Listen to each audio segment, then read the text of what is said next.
The sheltered dog ceases to become a pet the minute it walks through that front door, the minute its owner hands over that leash, the minute the owner turns his back and walks away from that animal.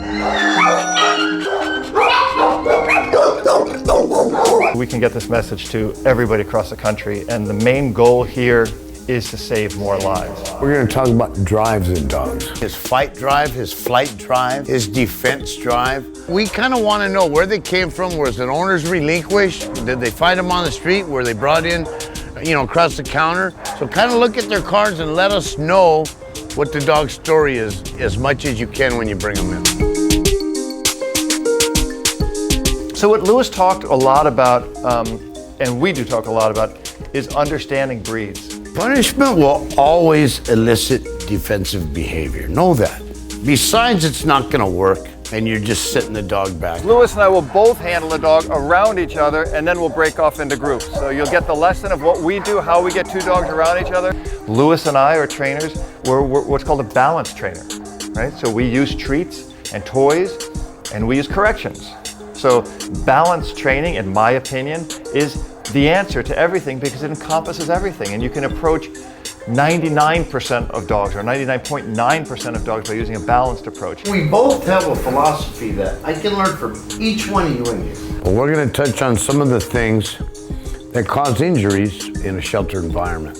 We're not here to lecture you, we're here to learn together. The whole time, we're doing what you should be doing, observing body language.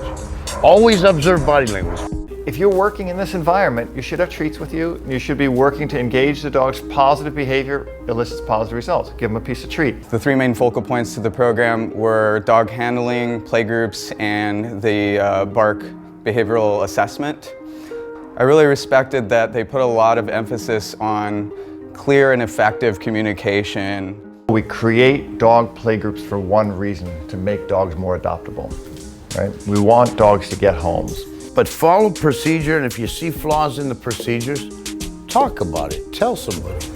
That's Jaeger. Oh. That's awesome. Perfect. Good job. That coevolution and selective breeding has created a whole different animal. It's created an animal that Lewis is going to talk to you about that prefers us over its own kind. You come by here. See what I'm saying? You don't want dogs to pass. I want you guys to pass. Shoulder to shoulder. Good job, guys. Now you go over there. Now you pick sharp. The Bound Angels University program was an absolutely incredible 3-day experience. Sometimes it takes a visual to show them their challenge, and we should take the time to do it because it saves a return. These are the hardest dogs we got, and every one of you persevered through it. And you guys got to give yourself a pat on the shoulder because that's what it's about.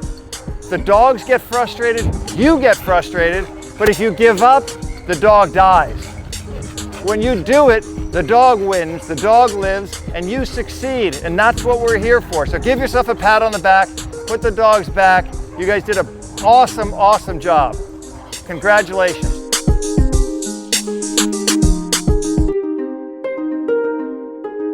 You want to teach him to be smart. You want to teach him how to save his own life. Good behavior saves dogs' lives all the time, right? He's loose now, that's very good. We're here for one reason, and that is to save dogs' lives, to get dogs out of here, and while they're here, to make their life as easy as possible.